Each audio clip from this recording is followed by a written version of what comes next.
ما هي علامات الأنوثة العالية؟ مرحبا بيكي في حلقة جديدة من بودكاست رحلتي لفهم نفسي كأنثى.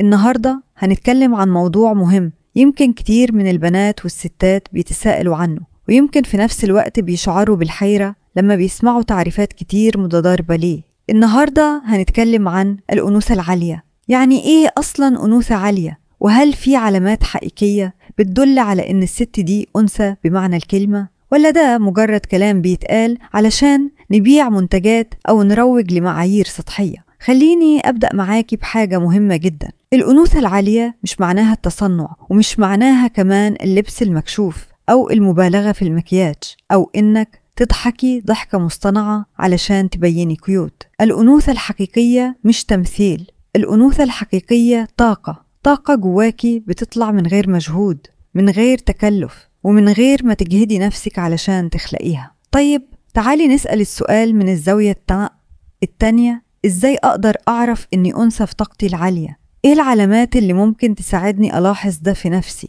أول علامة الصوت الهادي الناعم، الصوت اللي مش لازم يعلي علشان يسمع. الأنثى في طاقتها العالية بتتكلم براحة، بثقة، من غير صراخ ومن غير محاولة إثبات ذاتها بالكلام الكتير. بتعرف تسمع، بتعرف تسمع أكتر ما بتتكلم، وده مش ضعف، ده عمق، ده رقية في الحضور.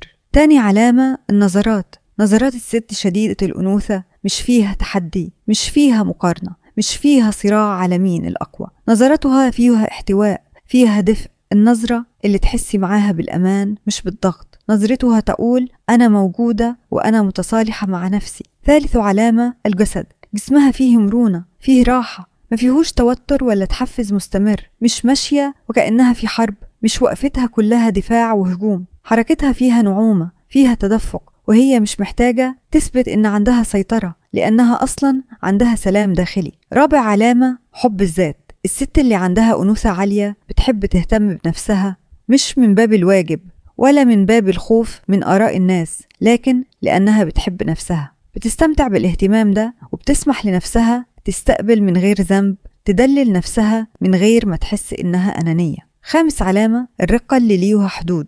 هي رقيقة لكن مش ضعيفة، طيبة بس مش بتسيب حد يتجاوز.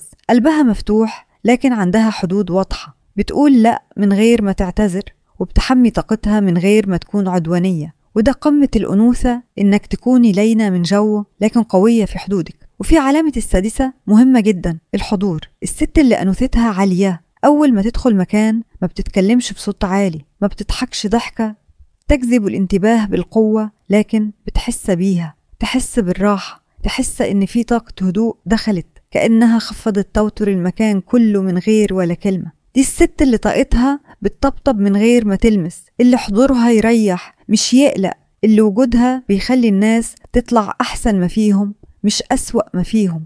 الأنوثة العالية مش حاجة تشتريها، ومش حاجة تتعلميها في كورس واحد.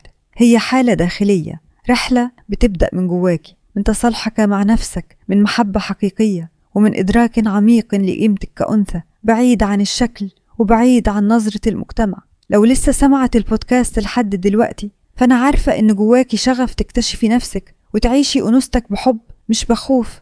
ابقي قريبة، لأن في الحلقات الجاية هنتكلم أكتر عن إزاي نرجع الاتصال بجوانا الأنثوي، وإزاي نحمي طاقتنا من الاستنزاف، وإزاي نعيش الحياة من مكان فيها سلام مش حرب.